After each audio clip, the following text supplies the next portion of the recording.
مولانا روم نے اس کو سمجھایا، پہلے بھی سنی ہوئی ہیں، ذہنوں میں تازہ کیجئے بات۔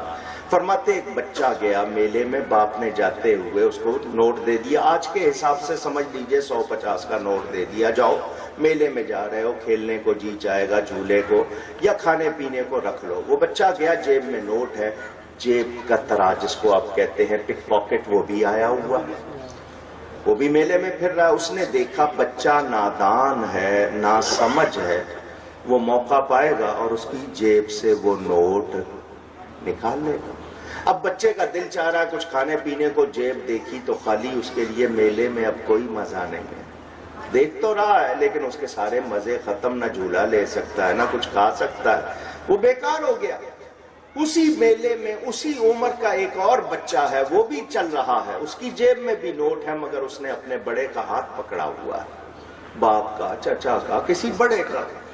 اس نے چور نے دیکھا بچہ نادان ہے مگر جس کا ہاتھ پکڑا ہوا ہے وہ سیانا ہے، وہ سمجھدار ہے، اس پر ہاتھ ڈالوں گا تو بڑا مجھے پکڑ لے گا، تو وہ اس پر ہاتھ نہیں ڈالے گا۔ بلا تشبیہ بات سمجھنے کے لیے مولانا فرماتے دنیا بھی ایک میلہ ہے، تنہا پھرو گے تو ایمان کے لٹیرے بہت پھر رہے ہیں، ایمان نکال لیں گے، تنہا نہ پھرو، غوث اعظم کا ہاتھ پکڑ کے چلو،